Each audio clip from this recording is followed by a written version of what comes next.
totoo lang po, medyo para bang sa tingin ko lugi na ako kasi nga ako yung pangatlong speaker. Nasabi na po lahat ni Pastor Ariel at ni brother po, no? So, pinakyaw na nila lahat, kaya siguro, ano bang sabihin ko? Nasabi naman nila lahat. Siguro kailangan mag-worship na lang, mag-pray. Anyway, siguro, naniniwala ako na ang Panginoon Diyos, lahat ng mga tao, lahat ng mga speaker, mayroong kanya-kanyang pinapara din ng mensahe ng Panginoon. Amen. Kaya napaganda po ng ating pinaka-theme, no? Never give up. Okay, never give up. Kaya lang kapag naman kasi tinagalog mo itong literal, yung literal talaga, medyo opposite yun. Kasi, huwag mong ibigay sa taas. Okay, diba? Parang ganun huwag mong ibigay sa taas. Okay? So, para bang, pangit, di ba? Tagalog mo, di ba? Pero actually, pag tinagaling mo siya, huwag mong ibigay sa taas, bakit nga, di ba? Pag biyalinan mo yun, you give up to God. Okay, di ba? So, never give up. Ito po yung ating theme, no? At nais ko pong ibigay ng emphasis yung word na persistence. Say persistence. Persistence. Ano ba ang ibig sabihin ng persistence? Kapag may isang sakit, kapag may isang sakit na po sa'yo, it persists. Ibig sabihin, lumalala, di ba? Gumagrabe. Kaya I chose yung text from Luke 18, 1-4. Wala tayong prophet, okay lang. Luke 18, 1-4. Meron I po. will read this. You can just take down notes. Basahin ko lang. Luke 18, 1-4. Then Jesus told his disciples a parable to show them that they should always pray and not give up. He said, in a certain town, there was a judge who neither feared God nor cared about men. And there was a widow in that town who kept coming to him with a plea. Grant me justice against my adversary. For some time, this judge refused. But finally, he said to himself, even though I don't fear God or care about men, yet because this widow keeps bothering me, I will see that she gets justice so that she won't eventually wear me out with her coming. Napakaganda po noong ginamit na parable Jesus about not giving up and continue to pray. Okay? Gumamit siya ng illustration about this certain judge, na itong judge na ito, hindi naman talaga siya God-fearing, sabi nga dito. No? Tsaka hindi rin siya natangkilik o hindi siya pinagkakatiwalaan ng mga tao. In other words, he is he is somebody for himself, but to God and to other people, he's nobody. Okay? Wala siyang masabi nating naitirang value siguro sa kanya, bagamat siya ay judge. Well, siguro, Pilipino siguro ito, ano? Joke na. Okay? So, sorry. Marami naman mga judges sa atin ang mapagkakatiwalaan. Amen ba? So, pero merong isang, balo, pumunta sa kanya kasi itong balong to, para ba pinagkaitan siya ng karapatan. And then gusto niyang ma-serve yung justice sa kanya. Maybe sa kanyang family o sa kanyang anak. So, pumunta siya sa judge na ito, sabi niya, please serve justice. Serve justice, sabi niya. Pero sabi dito sa text, at some point, hindi kaagad tinugunan ng huwes yung kahilingan ng babae ito. Maybe because he has no values at all. Diba? Wala siyang care, wala siyang compassion sa mga mahihirap, sa mga nahihirapan. So, wala. But, afterwards, dahil nga sa attitude ng widow na ito, which is very persistent, sabi niya ganun, I need to serve justice over this woman. Because of her eagerness of getting this, her right to have a justice. Okay? So dito makikita natin yung meaning noong bang sinasabi ng Panginoon na never give up. Kasi nga kung yung itong taong ito na wala siyang Diyos, kayang tumugon sa pangangailangan ng balo. How much more ang ating Panginoon? Na siya ang hari ng pag-ibig, na siya ang hari ng kapayapaan, at sa lahat, hari rin siya ng hustisya, hindi ko ba? Kaya sabi niya, do not lose hope, parang ganun eh. Huwag tayo susurrender sapagkat meron tayong Diyos Ama na alam niya lahat. Alam niya lahat ng ating mga pangangailangan. Sabi nga, itong video na ito ay napaka makulit. Okay? Diba, minsan mga bata pag makulit, para ay, bad girl, bad boy. Ayan, diba? Pero sa ating pananampalataya, dapat maging bakulit tayo. Diba? Maging persistent tayo. Diba? Hirap kayo sa atin kung minsan, pagdating sa mga game, doon tayo persistent. Diba? Hindi crush talagang. Hindi ko manatry yun, pero marami na adik na ako nga, hindi ko na-imber na kasi nga, lagi-lagi rin, may invited you, invited you. Meron talaga po mga ano ba yung medyo nakakaon pag mga tao, ayun ang ano sa'yo, ayun ang request, pwede mo bang, i-like something, hindi ko alam, pwede ko man ni-like yun, no, or something, no, di mo mag-reply, no. Minsan makulit tayo sa mga walang kwentang bagay, pero yung ating pananampalataya, hindi makulit. Kaya dapat yung ating faith, stubborn din. Amen? Amen. If God's love is stubborn, dapat tayo, ano ba yung stubborn? Di ba may kantang, Stubborn it's love. your stubborn love that never lets go. Yung parang yung lyrics. Parang pimple din, stubborn pimple. Pag tatanggalin mo, naman, kaya pimple, stubborn.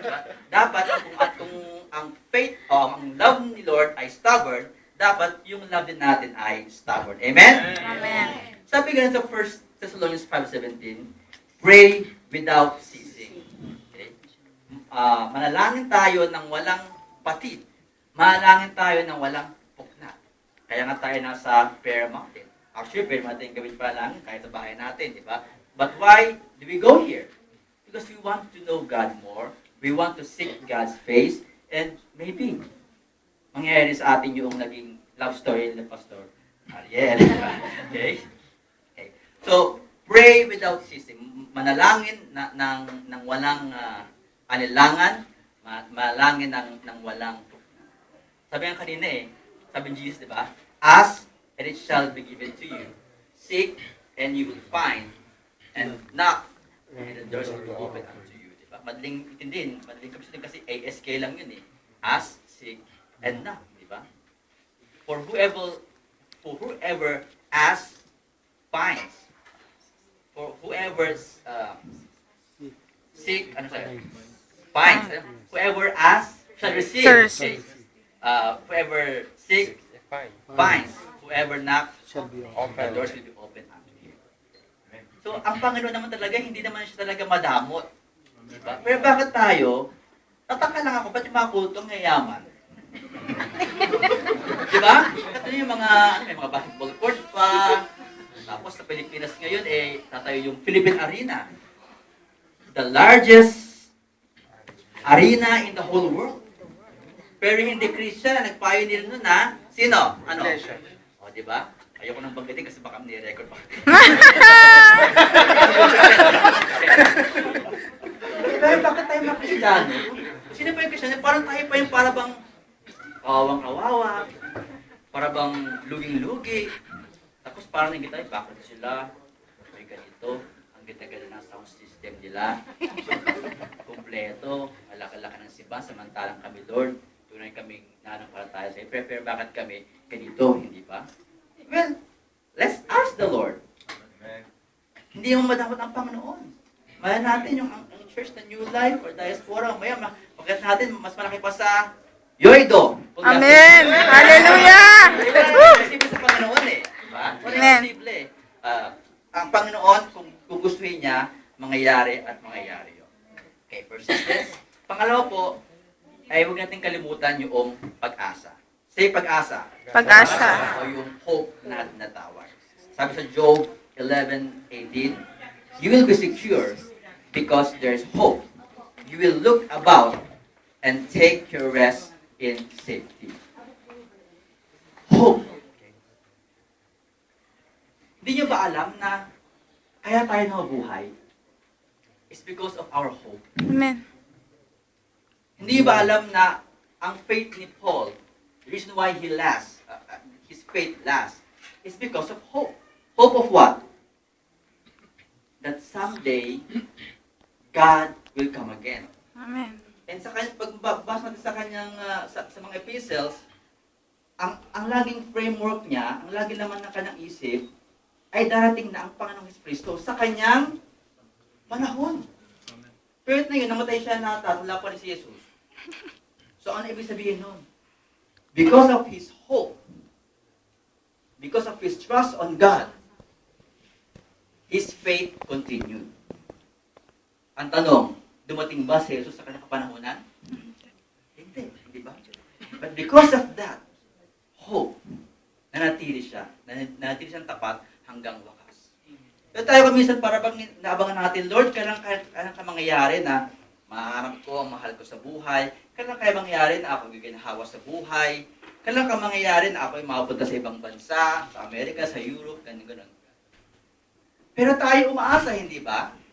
Pero alam nyo, mas maganda pa nga yung umaasa ka kaysa yung nakamit mo na yung iyong minimithi. Amen ba? Mas masarap ako minsan yung feeling, yung malapit na makuha yung rurok ng tagumpay, kaysa yung nagtagumpay ka na eh. Di ba? Parang si Moses, hindi man siya nakapasok sa promised land, but still, the Bible would speak, would imply that Moses is blessed. Pero hindi siya nakadala sa promised land. Kasi meron siyang hope. Amen ba? At sana, bilang mga Kristiyan, mga kapatid, huwag nating tanggalin yung pag-asa niya. Sapagkat kayang-kaya natin. Sabi nga ni Barry kanya, diba? Natuwa ako kasi, Don't give up. don't give up. Go. Don't give up, don't give up. Yes. And Go, then go, go. Ayan. Diba? Parang exercise na, don't give up, go, go, go. Diba? Sabi nga ni Paul, diba? Philippians 4:13, I can do all things through Christ who gives me strength. Diba? Pero sa iba palang pinaka-real translation, hindi pala I can do all things eh. Ano yun?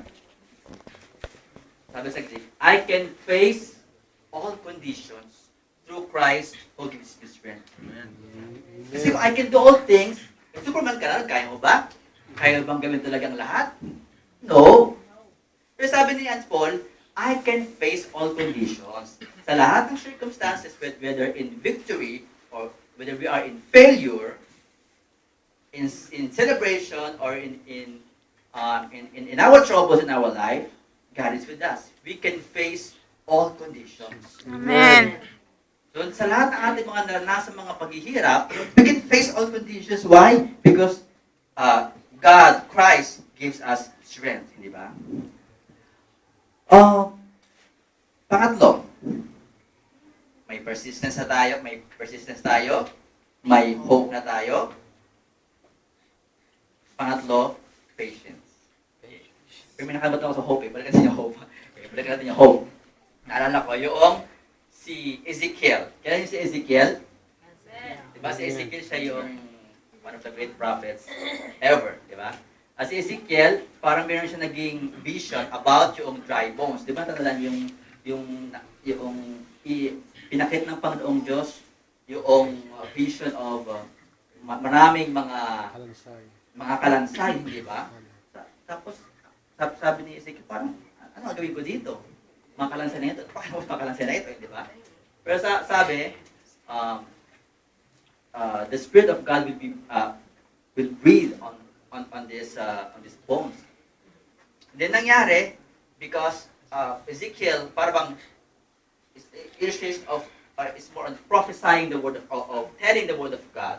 Ano nangyari sa vision ay sa mga kalansay, nagkaroon ng litid, nagkaroon ng laman, di ba?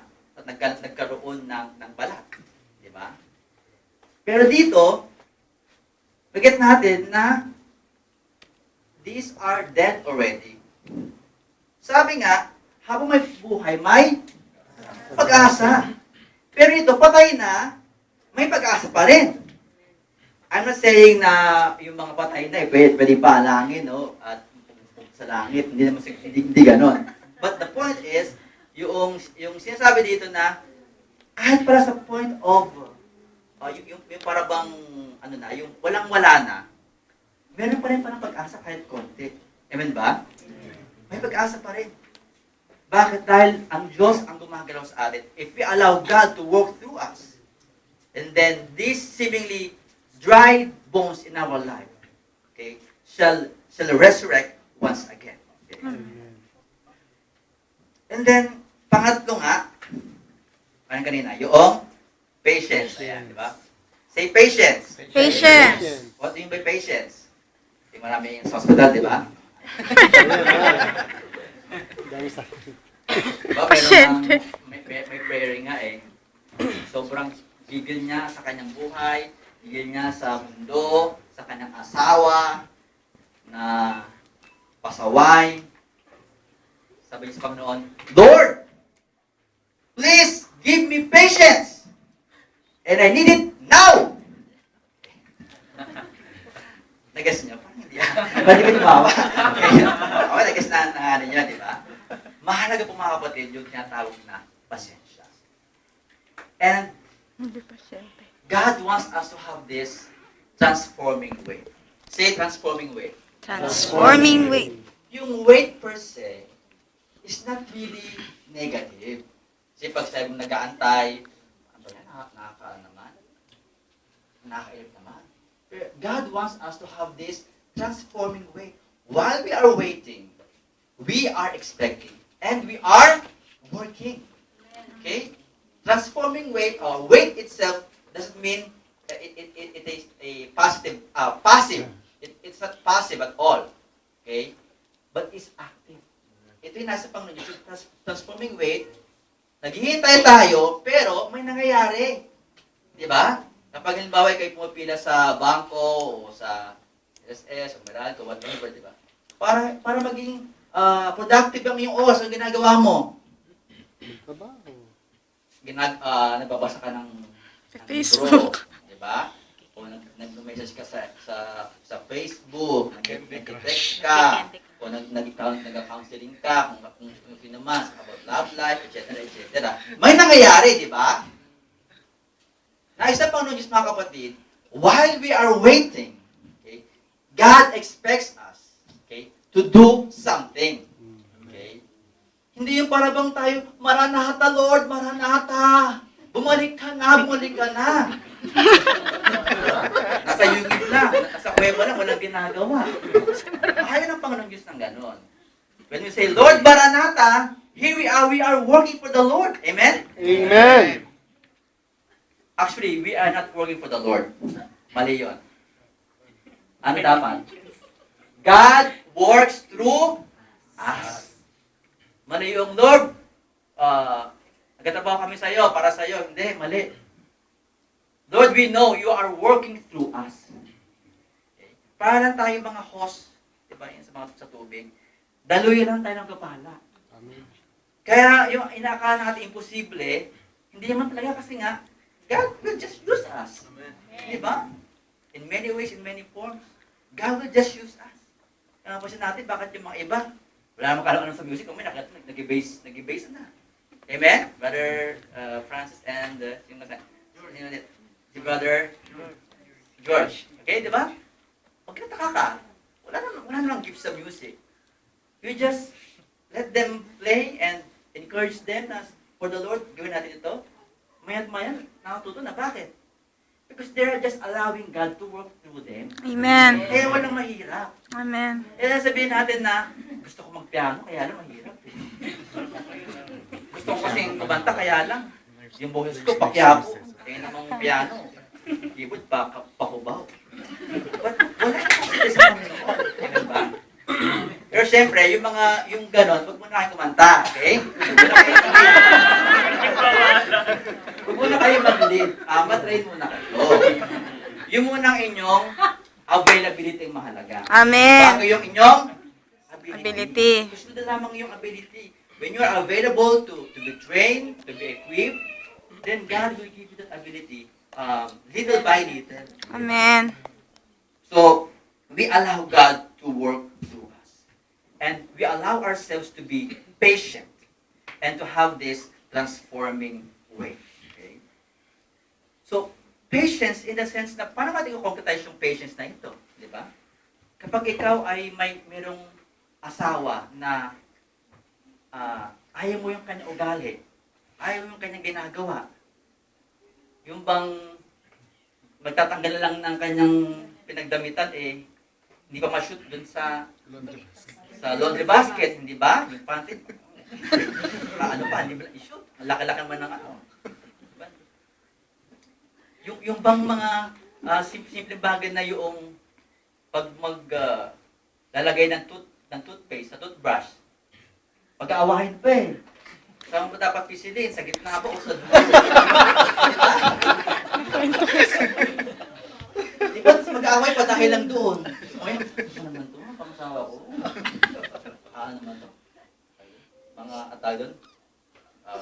Nakalimutan ko na yung term, di ba? Para bang hindi man lang marunong mag-ayos sa kanyang sarili, etc. etc. Hindi man lang maligo. Minsan, we lose patience on little things. At mayroon din mga lalaki na problema lang, kaya lang mga misis din.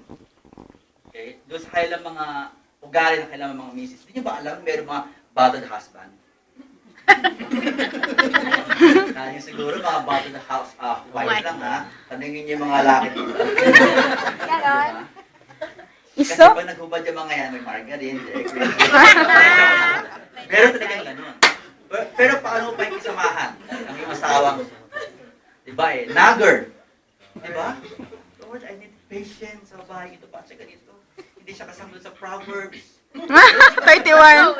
31. 31. 31, diba? Hindi siya yun kasi hindi pinag-pray ko, ba't gano'n? Iba siya.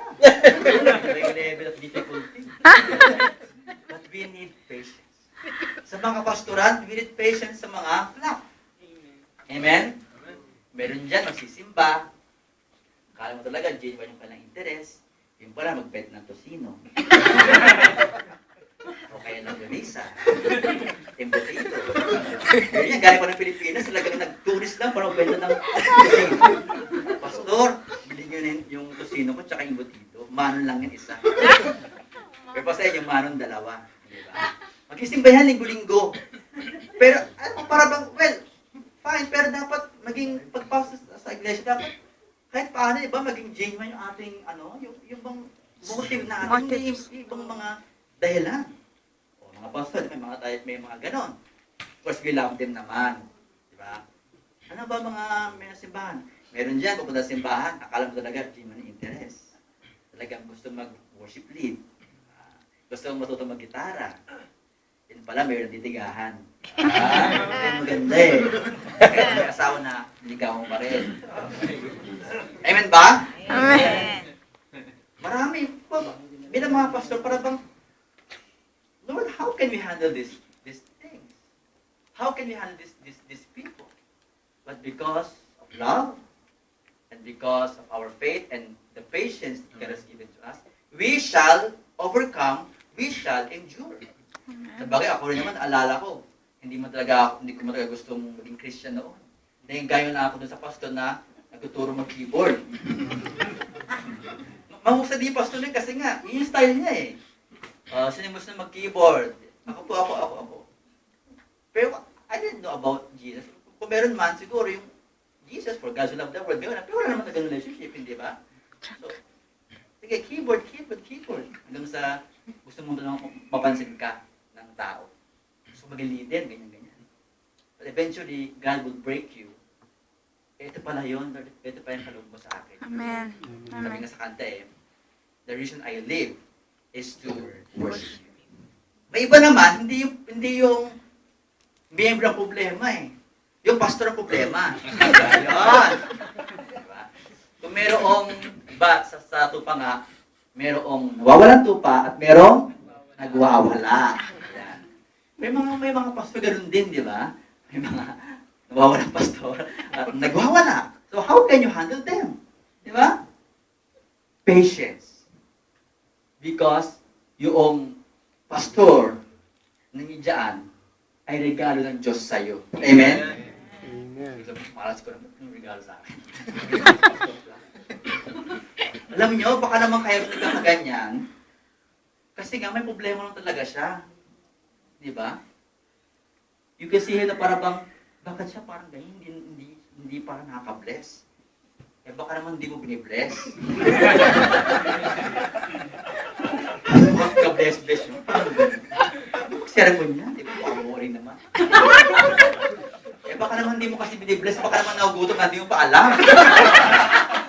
Paano mag-sermon eh? Paano nag-fasting? Hindi pala. Hindi pala ka na makain. Di ba? Amen? Subukan yung kapatid. I-bless ang inyong pastor. Bakit niya yung church blessed din? Kapag masaya ang pastor, masaya rin ang church. Kapag may hybrid ang pastor, dahil sa inyo, hybrid din kayo. Amen? Totoo yun. Kahit kapag yung pastor mo na, may isang pastor, bawa kita kayo, ay, ba't against si pastor, no? Bawa naman niya, napakagalang tindig, tsaka postura. Sino kaya, ano ba yung church niya? Sino kaya mga members na alaga siya? Amen ba? Kahit kung ang pastor o ang leader may problema, panigurado, antimano, ang iglesia may problema rin. So be patient with our workers, especially our full-time workers. Marami kayong mga flaws. Hindi kami perfecto, mga kapatid. Sa pastor, ba't ka balungkot? O, pastor ka? Sabi, pastor ka, di ba?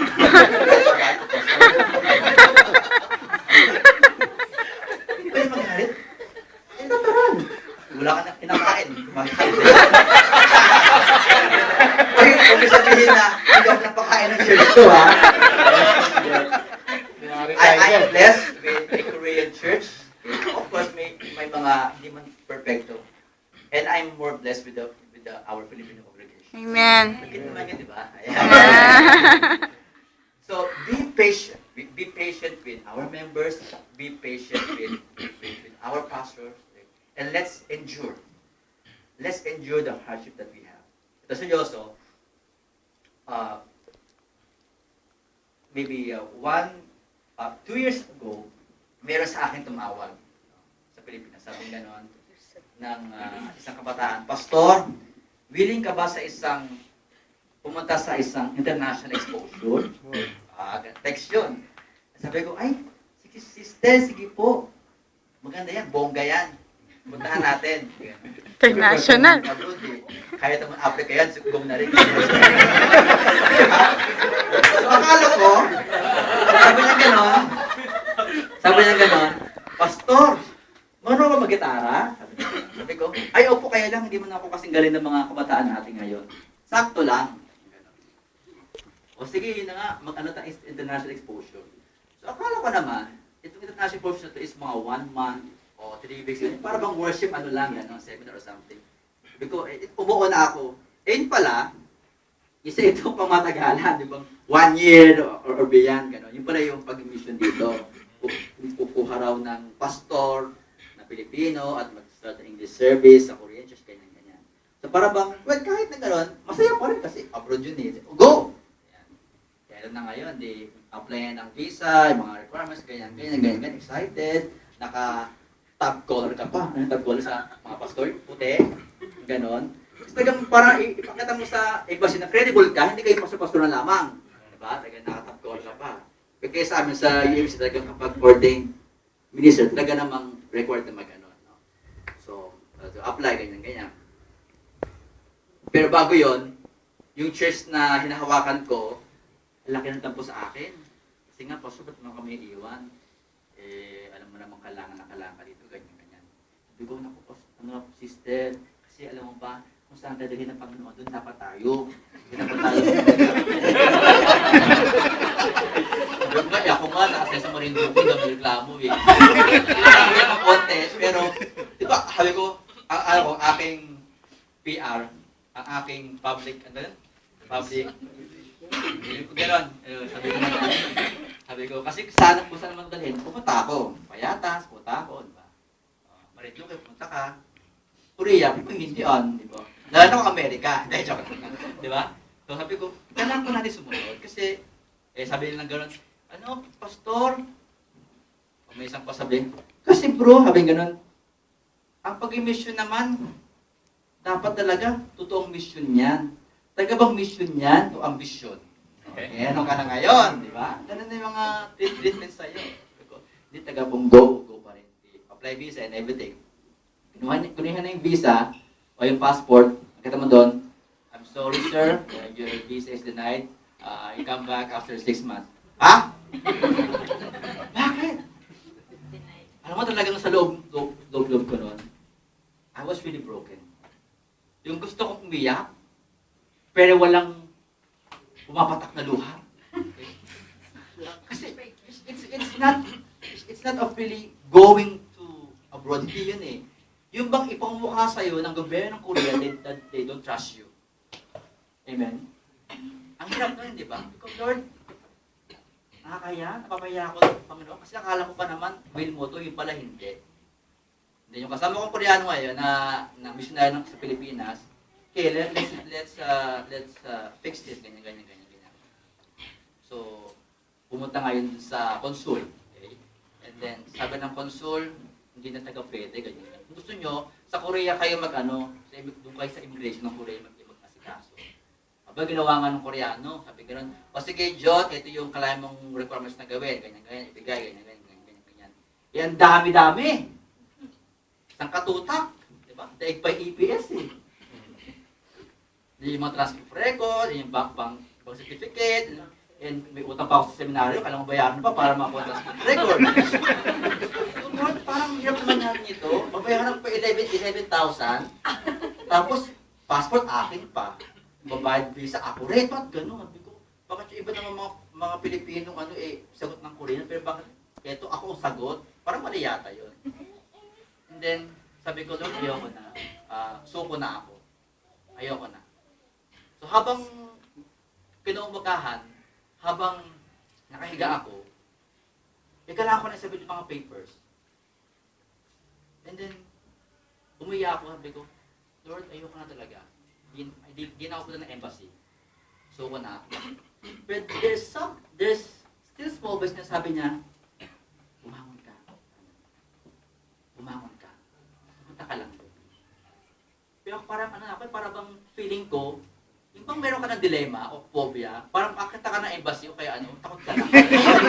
Totoo, kahit pa sa airport, immigration ng Philippines o Korea, meron akong phobia. Kaya pag ganyan na yung pagpilian na ganyan na ako. Ganyan na. Eh sa Pilipinas pa naman yung pag-list ko doon may visa ka na lahat-lahat. Sa'yo pa sa immigration, Sir, ano gawin niyo sa Korea? Para bang, nag-guess ko nga, I will be the pastor of the Senior International Ministry, ganyan. Okay. Basta English mo pala ano ka na So, ang hirap ko, Lord, ayoko na talaga. Suko na ako. Then, pero talagang, alam mo yun, yung puso mo, ayaw na, yung utak mo ayaw na, pero yung paa mo, malakad. Sabi yung malakad mo tayong embassy. Diba naman, ganyan na. Ibigay ba naman yan. So, to cut the story short, although long nga yung story, nabigay din yung visa ko sa wakas. Amen. And then, yun pala. Kaya pala, gano'n na lamang yung pag-encourage sa akin ng Panginoon. Kasi, meron siyang plano. Meron siyang plano na to use me to be the channel of blessing. And so, mahalaga yung patience na tawag, na huwag tayong sabi nga do not be tired of doing good, for in due time, you shall reap what you sow. At ganoon nga po yung naranasan ko na if you don't give up, okay, God will open doors for many blessings in your life. Baka tayo mga kapatid sukong-suko na tayo sa ating mga buhay. Hindi ko po alam ang buhay ninyo. Hindi ko po alam buhay niyo sa Pilipinas. Okay? Malamang nakangiti kayo ngayon, pero sa Pinas pala, natakot-takot ang inyong mga problema. Diba siguro dito, hiwalay na sa mga asawa. Diba siguro dito, may problema sa mga anak, sa mga pasaway din. I don't know. Siguro, gusto nyo sabihin sa inyo sarili na, I want to give up. Okay? And I want to give in. Kasi pag give up, tapos na. Diba? Para bang yung faith, para bang, wala na. Pero pag give in naman, don't give in, baka naman nag-give in ka na sa temptation ng mundo. Diba sabi nga ni Bar kanina, baka maya nag-uumit tayo ng mga products sa ating junk, di ba? Pati ba yung, meron ko lang ganyan, pati tape. Tape po. Di ba? Pati yun talagang nilalabas. Ito, baka Kristiyano ba talaga sa mga to? Pinatawad pati tape. Hindi sa, di ba? Yung bang kinukompromise natin yung ating values, yung ating faith, for the sake of small things, hindi ba? Lalamangan yung kumpanya. Di ba? Papasok ng late. Aalis ng napakaaga. Pero tangkad, gano'n pa rin. Nakala mo talaga 8 to 5 talaga. O ano? Diba? 8 to 8. Pwede naman talaga. Yung we are giving in to many temptations of the world for the sake of our gain. Pero natin alam na yung ating din sarili, mga kapatid, ang pinahirapan natin. Sabi, kasi gutom na ako, pastor eh. Wala nang way but to do, sabi nga eh, to compromise my values. Pero hindi. If you know yourself, if you know your identity, if you know your faith, then you should not give up. And you should not give in. And totally surrender your life to God. And your future to God alone. Last lang po. Isang kwento lang at tapos na ako dito. Yun nga po, nabangan ko yun sa Marinduque. Talagang very memorable sa akin. So, may taga Marinduque. O yung mga taga-Southern Tagalog, yung mga Mimaropa. Quezon, okay. Alam yung Marinduque, diba? So, one time, kakagrabe ko ng seminary. Sabi sa akin, ng isang superior ko, John, ihanda mong sarili mo. Kasi, pupunta ka sa Marinduque, to write this no. Di ako naman, para bang, sinalungkot ako kasi nga, papalayo ako sa pamilya ko. And then, syempre, malayo yung, medyo malapis-is na yung Marinduque. Parang, ano buhay ko doon? Saan ako titira? Ganun ka syempre, sarili ka lang niisip, di ba? Ano makakain ko doon? Baka na maya, ganito, ganyan. Mais. Nanyog. Pero more than anything else, nag-worry ako kasi nga, ano ba yung mga tapos promotion ng doon? Knowing na ang Marinduque is, sabi nila, 99.9% eh mga 99, extension 99.9, mga 99% eh mga Roman Catholic, diba yung mga Morales Festival, ganyan. Sabi ko, sige po, yes pa rin po ako dun sa listing nyo sa akin. Pumunta ko sa Marinduque. Eh? And then nakita ko doon yung challenges, gano'n, may time pa na mag-fish ka doon sa, alam mo yung dating bilyaran, na parang poultry lang, at talagang literal, may mga manok doon. May mga nanghitdog, gano'n. Mag-fish ka ganito, di ba? Tapos mamaya, magulat ka lang, may merong gusto mong pato sa'yo. Eh, talagang pato talaga, no? Tapos inaano yung sermon mo, kasi open door yun, so may hirap. Okay? And then, ang matindi pa nun, para bang walang support. Meron naman, pero para bang talagang missionary ka talaga, which is dapat talaga acceptable yung gano'n sa'yo kasi missionary ka eh. Tagapin mo yung gano'n kasi pinasok mo yan eh. Di ba? Kahit na maghirap, kailangan. Sige, tagapin lahat yung yan. Hindi, after ilang months, reporting ano ba nangyari, ano pong development sa inyong ito po yung mga challenges, ito yung ating mga victories, ito yung ating mga failures, ganyan.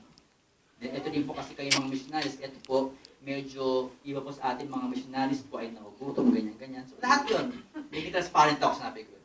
Aba, ito mga nag-send sa akin, mga higher ups ko. Sabi nga nun, alam mo, bakit ikaw yung pastor napaka-reklamador? Pag ganun ka agad, samantalang hindi ko naman yun binaboss out sa iba, so hindi ko yun sinasabi, di ba? Kasi nga, we want to be transparent, hindi ba? We want to grow as a mission sending church, di ba? Sinabi ko yun, ganun. Sabi ko, alam niyo po, hindi sa akin, hindi po problema kung magutom kami. Hindi yun kasi kahit paano kumakain pa naman kami. Mayroon pa namang Lucky Media at saka Tubalungkay. O ito or something, di ba? Alam niyo po, ang kinakasama ng loob namin, sabi ko gano'n, yung bang moral support ninyo, ano ba naman i-text ninyo kami, tanungin kami, kumusta na kayo dyan? Kumusta kayo dyan? Kayo ba ay buhay pa or something? Wala. Okay? So, ang pinipunto ko dito, I almost gave up. Okay? Magkasakit ako, then I almost gave up 99.9% sure na ako na ayoko na magpastor. Not because gutom ako, not because nahirapan ako sa mission, kundi I just felt na yung mga taong dapat susuporta sa'yo, yung mga taong manalangin para sa'yo, yung mga taong dapat maintindihan ka, eh sila pa yung mag-persecute sa'yo. Imagine, they are not unbelievers. They are believers. They are leaders. Kaya sa Bible sabi nga mag-ingat tayo sa mundo kasi nga mundo ay ganito, ganyan. Diba? Pero kung tuusin, ang kinaingat natin ngayon, alam niyo kung ano? Yung nasa loob mismo ng simbahan ko minsan. Okay? Kasi given na talagang kaaway natin ang mundo. Pero ang nangyayari ngayon, mismo sa loob ng ating simbahan, eh may mga problema. Okay?